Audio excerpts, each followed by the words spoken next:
Hello, my name is Candice Meyers, and today I will be reading to you The Day the Crayons Quit. It is one of my favorite books and is written by the author Daywalt. An author writes the words in the book. The illustrator is Oliver Jeffers. The illustrator draws the pictures. I am reading this book to you in support of M.O.M.S, Moms on a Mission for Literacy Support. So listen closely as we read The Day the Crayons Quit.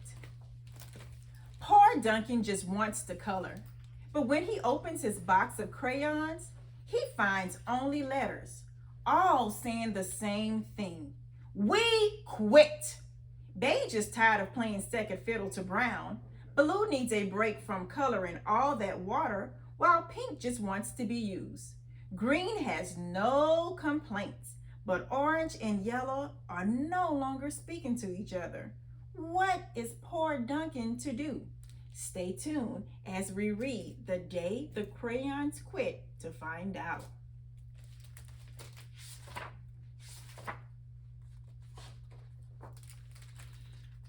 The Day the Crayons Quit by Daywalt. Pictures, also illustrated by Oliver Jeffers.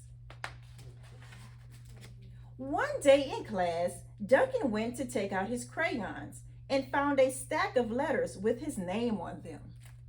To Duncan. Oh, that's a large stack of letters. Hey Duncan, it's me, Red Crayon. We need to talk. You make me work harder than any of your other crayons. All year long, I wear myself out coloring fire engines, apples, strawberries, and everything else that's red. I even work on holidays. I have to color all the Santas at Christmas time and all the hearts on Valentine's Day. I need a rest. Your overworked friend, Red Crayon.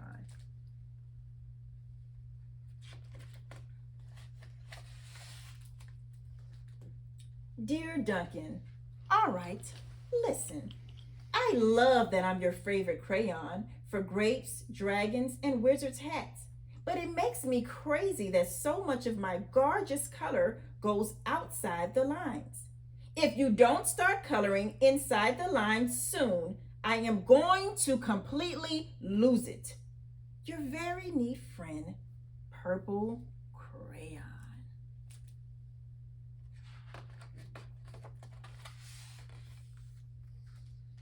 Dear Duncan, I'm tired of being called light brown or dark tan because I am neither.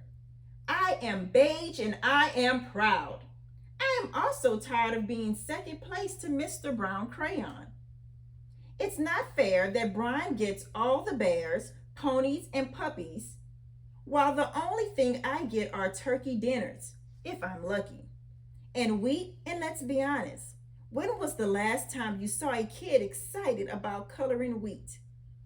Your beige friend, Beige Crayon. How do you think Beige Crayon is feeling, guys? He's looking pretty sad to me. Duncan, Gray Crayon here. You're killing me. I know you love elephants, and I know that elephants are great, but that's a lot of space to color in all by myself. And don't even get me started on your rhinos, hippos, and humpback whales. You know how tired I am after handling one of those things? Such big animals. Baby penguins are great, you know. And so are tiny rocks, pebbles. How about one of those once in a while to give me a break? Your very tired friend, Gray Crayon. Ooh, his crayons are feeling pretty frustrated with him. Poor Duncan, what is he going to do, guys? Now we get to hear from White Crayon. Dear Duncan, you color with me, but why? Most of the time, I'm the same color as the page you're using me on, white. If I didn't have a black outline, you wouldn't even know I was there. I'm not even in the rainbow.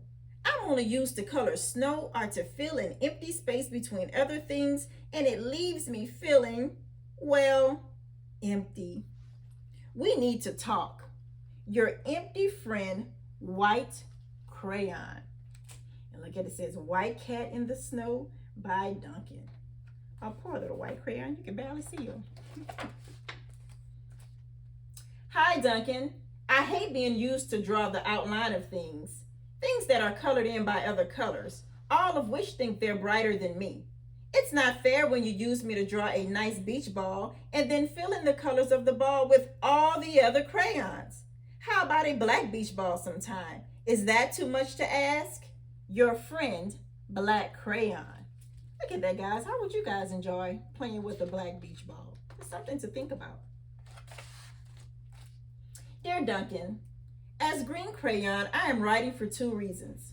One is to say that I like my workloads of crocodile, trees, dinosaurs, and frogs.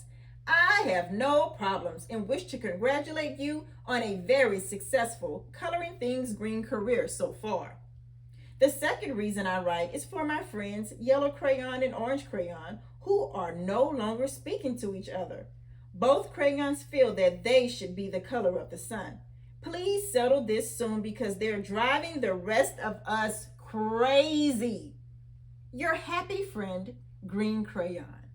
Oh, so we see that we have one little happy crayon in the bunch. He's Mr. Positive. Now we're going to hear from Yellow. Dear Duncan, Yellow Crayon here. I need you to tell Orange Crayon that I am the color of the sun. I will tell him, but we're no longer speaking. And I can prove I'm the color of the sun too. Last Tuesday, you used me to color in the sun on your Happy Farm coloring book. In case you've forgotten, it's on page 7. You can't miss me.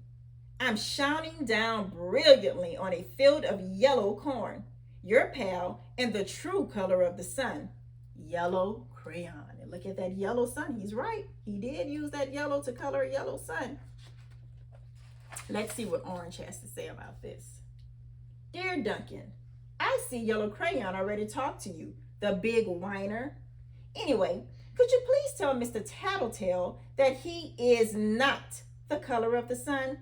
I would, but we're no longer speaking.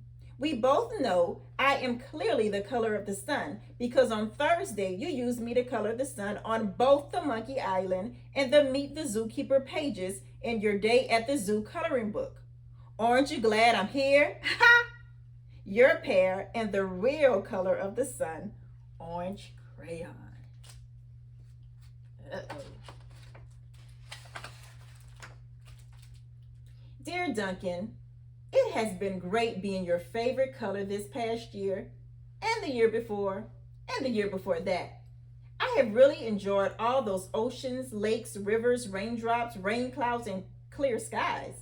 But the bad news is that I am so short and stubby, I can't even see over the railing in the crayon box anymore. I need a break. Your very stubby friend, Blue Crayon. Look at that little blue stubby crayon. He's been using them so much. It must be his favorite color. Duncan? Okay, listen here, kid. You have not used me once in the past year. It's because you think I'm a girl's color, isn't it? Speaking of which, please tell your little sister I said thank you for using me to color in her Little Princess coloring book. I think she did a fabulous job of staying inside the lines. Now back to us. Could you please use me sometime to color the occasional pink dinosaur or monster or cowboy? Goodness knows, they could use a splash of color. Your unused friend, Pink Crayon.